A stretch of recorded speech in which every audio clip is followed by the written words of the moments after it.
Always fun to talk to these two gentlemen this time of year. The Southwind girls heading back to the state meet. Isaiah Kruckman also heading back as an individual for the Southwind boys this weekend in Fort Dodge. Kevin Kearney and Scott Conway, heads of the Southwind cross country program, joining us. And Kevin, we'll start with the girls end of things. You guys were pretty close last year, ran very well at Fort Dodge, ended up state runners up. You got a lot of those girls back this year. You had the target on your back and some high expectations. And so far, those your kids have met those expectations. What has made this a successful season to this point for the girls? I think the biggest thing is probably honestly just their perseverance a little bit, because a lot of, we got a really hardworking group. They have a great attitude and they have some ability. But we've had kind of our ups and downs as far as injury and illness and things.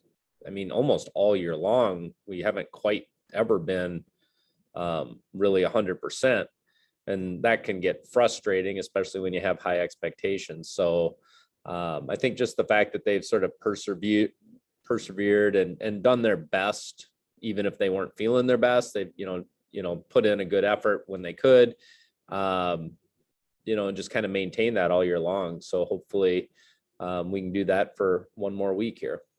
And Scott, talk about managing a cross-country season, because from the outside looking in, I'm a guy that looks at the results and reports the results, but I understand there's a lot more that goes into it. How do you manage a cross-country season week by week and make sure your kids are peaking at the right time of year? Well, we kind of share the same philosophy. We start from the back and then move forward. So we look at what we want to do in that last week or so. Once you plug in meets, you plug in your pre-meets, your post-meets, your recovery days. And then you kind of look at where you want all your different workouts to kind of come in. And then, on top of that, throughout the year, with Coach Kearney saying too, injuries, illness, you got to tweak, you got to adjust, you got to kind of adapt and go with what you're kind of seeing from the kids. And so, yeah, it's a never changing, or it's a constantly changing, I guess, process. And Kevin, you talk about having a hardworking group, and work ethic is a big part of this sport, but what's the right type of management when it comes to hardworking? Because if you put too many miles on, that creates a negative situation potentially down the road too. How do you find the balance there? Well, I think the biggest thing there, and something probably that Coach Conway didn't mention, but he's a master of spreadsheets. So we really, one of the things we base all of our training on essentially how fit is the runner right now. So based on how fast are they running, and he has a series of spreadsheets that, we know the basic workouts we want to do each week. So we know if we're doing a long run or a recovery day or, sort of a race pace day. And so depending on the types of intervals or whatever they're doing, he has it set up so he can just put all the kids in, put in all their current times, and it calculates out the paces they need to run for all their intervals, what their rest is. Honestly, no exaggeration, pretty much once he prints off that piece of paper, the two of us could probably just go home and the kids can take their little slip of paper and they know exactly how to execute the workout with the right pace and do the right rest and stuff. So we, that way we really try to keep our kids from, they race in races. We don't let them race in practice. So, we really emphasize that they should be running their pace for their workout, and things like that. And usually that works pretty well, but we've still struggled even a little bit with injuries this year. You still have things that come up that, even the best of planning can't really overcome sometimes. And Scott, we've talked about the girls as a season. Isaiah Kruckman qualifying on the boys side of things. What's made it a good year for Isaiah?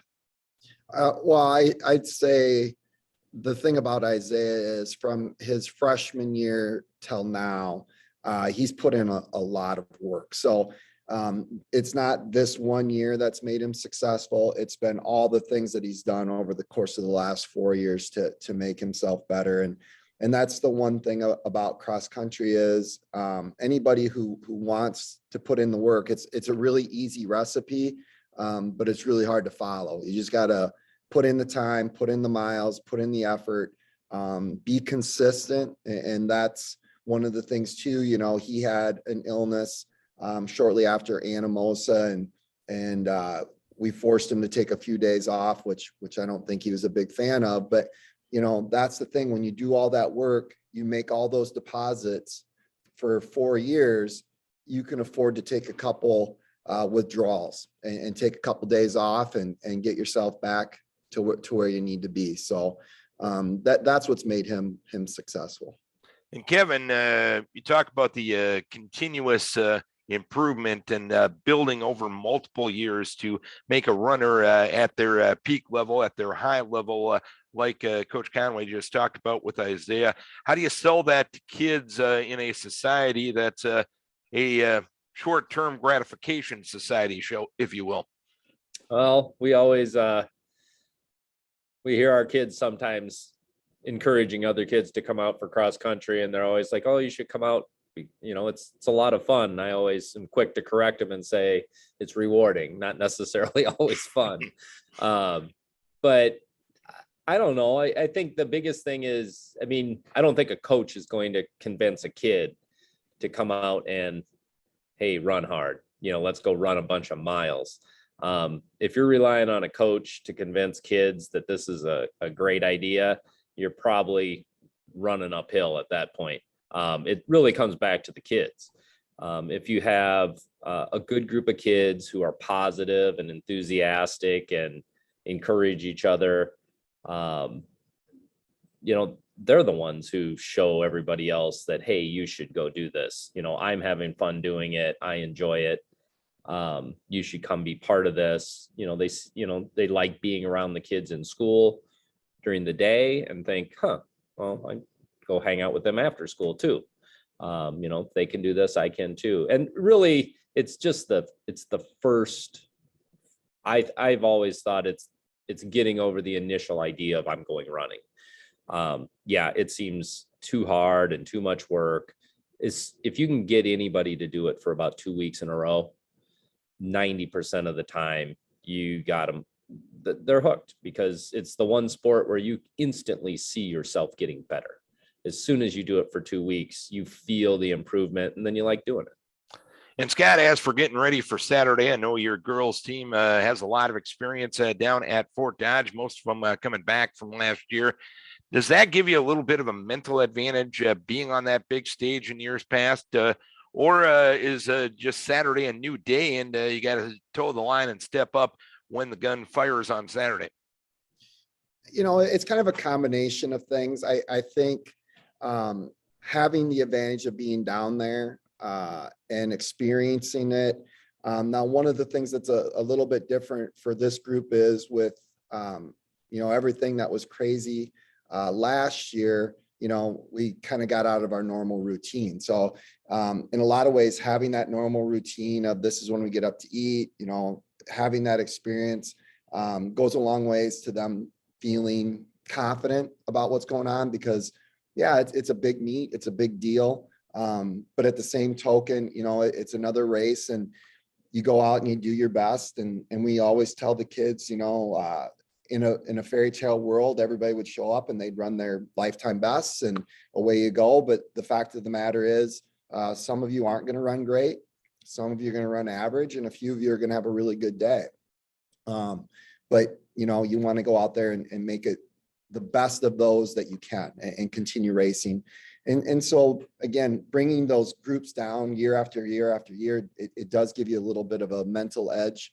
But at the same token, I mean, our kids are ready to go when it's time to go. And Coach Kearney, talk about the balance you have from a coaching perspective between handicapping the competition, getting ready for Saturday, but at the same time, making sure your kids are as ready to go as they can be on Saturday. Where's that happy medium? I think the biggest thing there is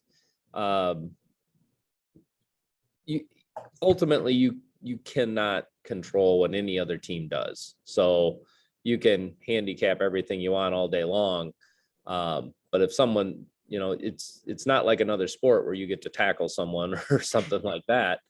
I mean, what they do is what they do, and you can't interfere with it or anything. So from that perspective, we can only control what we do.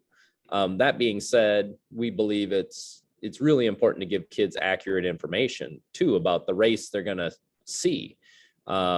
You don't want to just tell a kid, oh yeah, it's going to be perfect, you're going to be up front, then they get into the race and realize, well, they told me I was going to be here and I'm not, and then they get frustrated. So we try and balance it where we can give them a pretty good idea of the groups that they can be competing in. And usually what we tell them is, there might be 140 people in the race, but honestly, you're only racing 20 of them. And, this is sort of, you maybe have an opportunity to finish between 30th and 60th. If you have a great day, you might get 30th. If you have a, not so great day, you might be falling back towards 60th. But if you're racing in your group and doing the best you can, that's all you can do on that day. So that's kind of what we try and set it up as is, here's the areas of the race you want to try and, compete with, and then see how you do from there. And Coach Conway, final question for you guys. What is it going to take traditionally and with this group to have as good of a day as you guys possibly can come Saturday? Again, just controlling all the things that we can control, and at the same token, like Coach Kearney was talking about, you don't want to turn it into more than what it really is. I think sometimes kids and coaches and get down there and think that you have to do something above and beyond what you've already done, or above and beyond what you're capable of. And the truth of the matter is, you just got to go down there and do the best that you can, race all the way through. And typically that turns out pretty good for people. All right, gentlemen, always fun talking to you this time of year. Always good to keep Southwind cross country, keeping all us sports media guys in this area busy. We wish you best of luck, and hopefully it's a great day for the Warriors come Saturday down in Fort Dodge. Yep. Thanks a lot. We wish all those other teams competing in the area good luck as well. So always fun to see those teams we compete against go down there and do very well. So well said, Coach Kevin Kearney and Coach Scott Conway, a Southwind cross country team back at the state on the girls' side. Isaiah Kruckman there on the boys' side.